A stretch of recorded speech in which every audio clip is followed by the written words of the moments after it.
Assalamualaikum warahmatullahi wabarakatuh. Oke, halo teman-teman semuanya. Apa kabar? Semoga kalian tuh di dalam keadaan sehat ya. Dan rezeki kalian dipelancar gitu. Nah, buat video ini untuk khusus korban dari salah satu investasi bodong yang kemarin itu udah scam. Ya, scam artinya penipuan. Gitu ya. Korban investasi bodong yang bernama Redford. Gitu. Jadi ini video ini untuk kalian. Gitu supaya kalian tuh lebih apa ya istilahnya ya. Ya lebih cerdas dikit ataupun lebih pintar dikit lah untuk kedepannya. Karena kalau kalian udah jadi korban, otomatis kalian udah mengalami pembodohan yang disalurkan oleh Redford ini. Oke, baik dari segi aplikasinya, dari segi mentor, afiliator ataupun leader kalian, itu sebetulnya adalah pembodohan. Ya, pembodohan yang seharusnya tidak kalian alami gitu ya. Jadi ini saya buat untuk kalian ya, teman-teman ya. Kali ini saya mau bahas satu hal ya yang terkait faktor eksternal dan faktor internal. Oke. Saya akan jelaskan dua hal ini, yaitu terkait apa? Kalian simak aja gitu. Yang lembut ini faktor eksternal. Tapi yang internal ini lebih kayak nggak punya hati, menjijikkan, ya, ya gitulah ya, nggak punya otak gitu, nggak punya hati. Ini faktor dari internal, ya. Apa yang saya maksud? Kalian pokoknya simak aja sampai akhir untuk pemahaman lebih komprehensif mengenai yang akan saya sampaikan. Oke, pokoknya ngarahnya ini edukasi untuk kalian tuh supaya tidak terjerumus lagi dengan pembodohan, angan-angan, iming-iming janji dari investasi bodong seperti Redford. Ya, kenapa saya buat konten ini untuk kalian? Untuk ke depan, pasti akan ada muncul lagi aplikasi Ponzi. Pasti akan ada teman-teman. Ya, jadi ini di Redford yang udah jadi korban sebelumnya awam, polos dengan dunia investasi, ya, tidak terjun lagi ke skema Ponzi. Investasi bodong yang memperkaya aplikasinya, afiliatornya, mentornya, leadernya. Uang kalian tuh sebenarnya itu dipecah-pecah tuh ya, sama ownernya, sama mentor kalian, afiliator kalian, sama leader kalian. Ya, jadi udah dipecah-pecah. Uang kalian tuh sama mereka dibawa kabur. Gitu, makanya saya selalu tuntut kalian tuh untuk menuntut yang namanya leader ataupun afiliator gitu, kompak gitu, untuk melaporkan atasan dari Redford ini. Oke, tapi sebelum itu, teman-teman, ini ada satu informasi yang mau saya sampaikan. Oke, ada satu informasi yang mau saya sampaikan sebelum kita bahas faktor eksternal dan internal yang ya seperti yang tadi saya katakan, tidak punya hati, menjijikan, nggak ada otak, dan lain-lain. Oke, ada satu hal yang mau saya ingatkan teman-teman.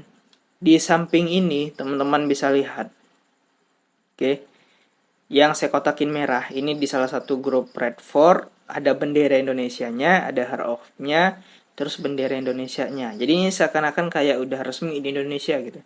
Padahal Indonesia sendiri dari Satgas Waspada Investasi itu menyatakan ini ilegal. Jadi kepedean gitu ya menulis bendera Indonesia di judul grup gitu ya. Katanya kan Redford dari Amerika, kenapa nggak dipasang aja bendera Amerika? Katanya legal di sana, MSB. Ada MSB belum tentu loh teman-teman, belum tentu itu aman. Contoh dua kasus saja, MSB, ROBD, Redford ya. Semena-mena bawa uang orang kabur gitu. Ini ada yang saya lingkari merah. Ini yang perlu saya ingatkan ke teman-teman. Ini ada orang yang admin memberikan sinyal trading, sinyal perdagangan koin IDC di tanggal 20 Oktober. Oke, tanggal 20 Oktober. Kita balik 3 hari ke belakang. Dari tanggal 20, ya walaupun saya buat video ini di tanggal 21-an. Tengah malam. Oh, tanggal 22 sekarang berarti ya. Ya, tanggal 22. Habis saya buat skripsi gitu ya, buat tugas akhir saya. Saya lihat salah satu di grup Red for Heart of Hope Indonesia. Ya, iseng-iseng nengok. Ternyata ini masih ada aja adminnya yang membagikan sinyal trading. Nah, ini wajib kalian waspadai. Di tanggal 17 katanya kemarin withdraw bisa, ternyata diundur sampai 180 hari. Dan itu pun belum tentu, teman-teman. Kebanyakan aplikasi seperti ini tuh endingnya websitenya memutih gitu. Memutih dalam arti kata ya kabur gitu. Gak bisa diakses. Ini yang saya mau ingatkan, waspada teman-teman dengan tampilan yang ataupun pengumuman seperti ini itu, baik di Facebook kalian dapatkan, di Telegram ataupun dimanapun. Udahlah ya, kalau kalian mengikuti yang namanya trading sinyal yang seperti ini di jam sekian, ya itu istilahnya kalian itu mau ditipu 3 kali. Oke, tipuan pertama kalian disuruh nunggu 14 hari. Tipuan kedua, REDT kalian itu dipindahkan secara langsung ke USDT. Tipuan ketiga ya ini, kalau kalian masih mau ngikutin yang ini, ya masih mau ngikutin sinyal yang ini, udahlah. Artinya kalian wajib deposit ya. Karena trading di Redford itu nggak ada yang main gratisan. Sedangkan USDT kalian aja semua dibekukan ke REDT. Kalian mau gimana kalau mengikuti trading sinyal? Artinya ini bukan memberikan trading sinyal sebenarnya, menyuruh kalian untuk deposit. Untuk kalian deposit, karena deposit akan mengikuti trading sinyal. Kalau kalian nggak deposit, apa yang mau ditradingkan?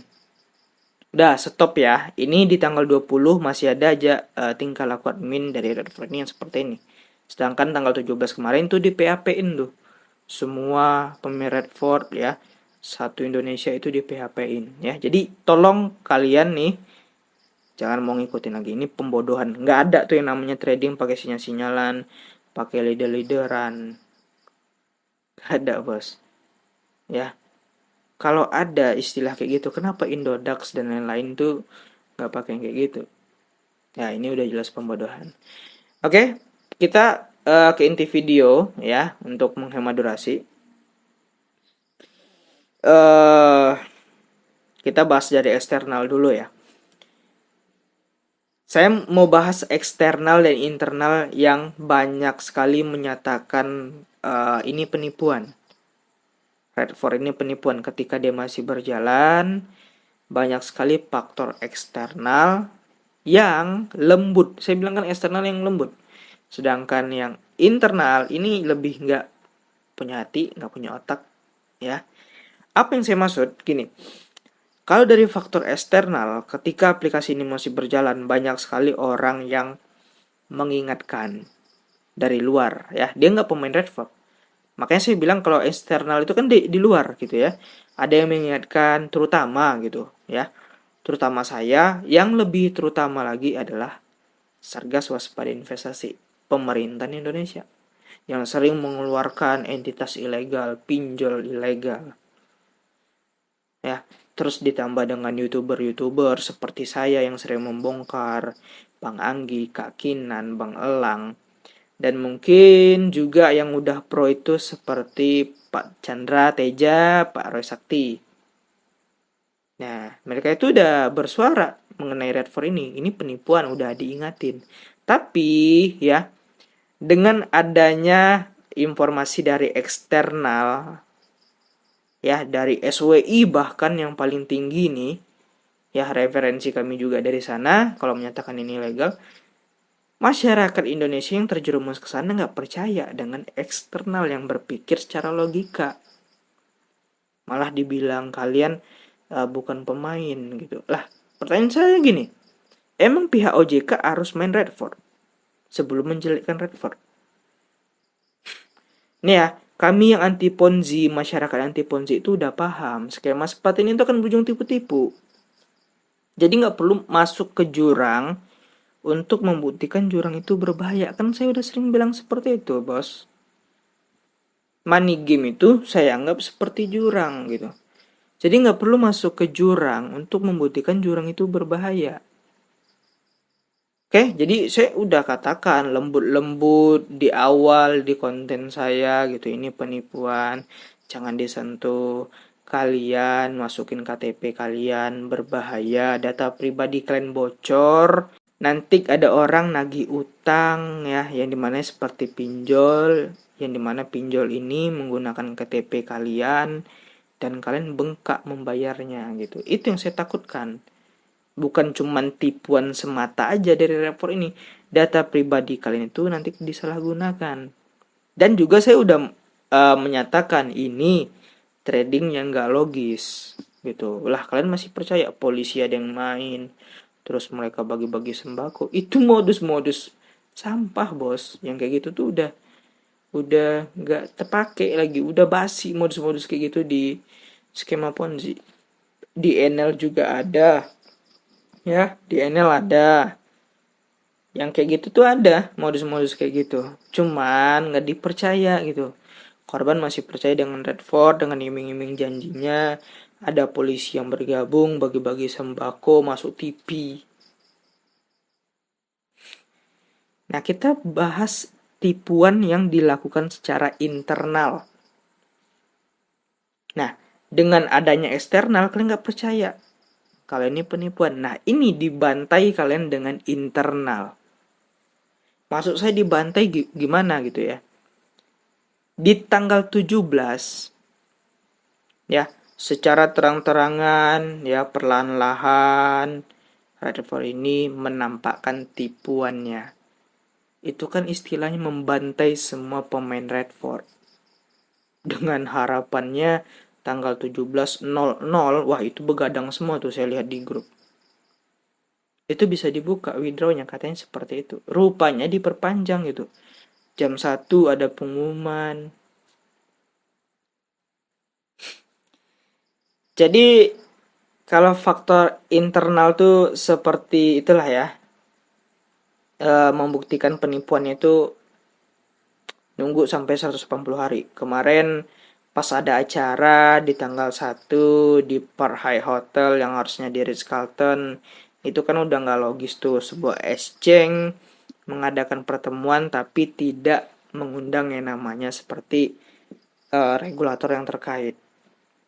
Itu kan kalau dari sana udah kecium hal-hal yang gak logis ya dari sebuah exchange crypto, karena dia melakukan transaksinya di Indonesia.